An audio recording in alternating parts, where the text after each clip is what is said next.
FH education জোনে আপনাদের স্বাগত। তো আজকে আমরা বিএড সেকেন্ড ইয়ারের এক্সটার্নাল প্র্যাকটিকাম খাতা কিভাবে বানাবো সেটা একটু দেখে নিই।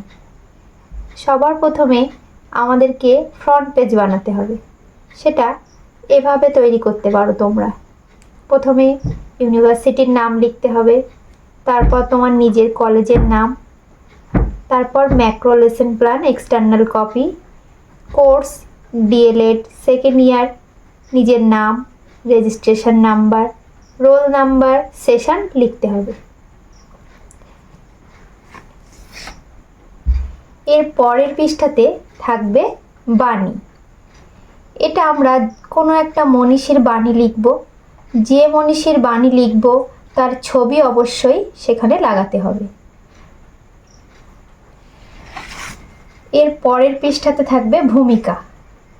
ভূমিকাটা আমি এভাবে লিখেছি, তোমরা চাইলে স্ক্রিনশট নিতে পারো।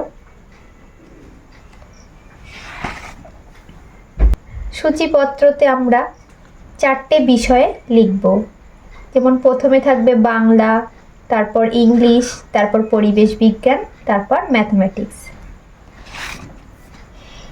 এর পরের পৃষ্ঠাতে আমরা ডিভাইডার দিয়ে বিভক্ত করব।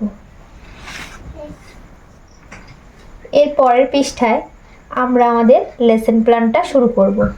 যে বিদ্যালয়তে তুমি প্র্যাকটিস টিচিং করেছিলে সেই বিদ্যালয়ের নাম, নিজের নাম, ক্রমিক সংখ্যা, শ্রেণী, উপস্থিত ছাত্র সংখ্যা, সময়, তারিখ, বিষয়, একক, উপ একক, এগুলো লিখব। পরে লিখব উদ্দেশ্য, সাধারণ উদ্দেশ্য, বিশেষ উদ্দেশ্য। তারপর লিখব শিক্ষা উপকরণ। তারপর লিখব আয়োজন স্তর। আয়োজন স্তর কীভাবে লিখতে হয় আমরা সকলেই কম বেশি জানি। যারা জানো না তারা আমার পৃষ্ঠা থেকে স্ক্রিনশট নিতে পারো।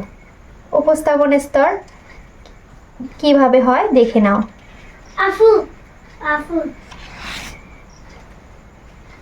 এরপর থাকবে মূল্যায়ন স্তর এবং সবশেষে থাকবে কর্মপত্র।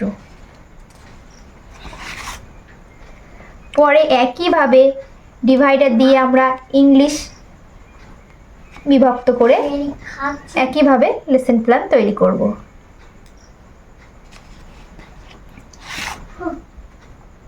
বাংলার মতো ইংলিশেও একই স্তর থাকবে।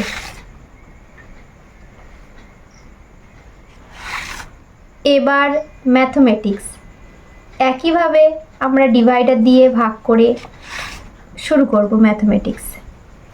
এখানেও একই রকম স্কিল থাকবে। স্কুলের নাম, উদ্দেশ্য, আয়োজন স্তর থাকবে। পরে থাকবে উপস্থাপন স্তর। এরপর থাকবে মূল্যায়ন স্তর এবং কর্মপত্র। এখানে ম্যাথমেটিক্স শেষ হলো। এরপর থাকবে পরিবেশ বিজ্ঞান। এটাও আমরা ডিভাইডার দিয়ে বিভক্ত করব।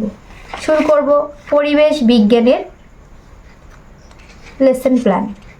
একইভাবে স্কুলের নাম, শিক্ষার্থীর নাম সব কিছু লিখব, উদ্দেশ্যগুলোও লিখব।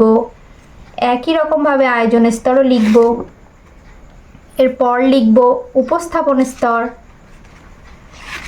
এবং পরে লিখব মূল্যায়ন স্তর এবং কর্মপত্র।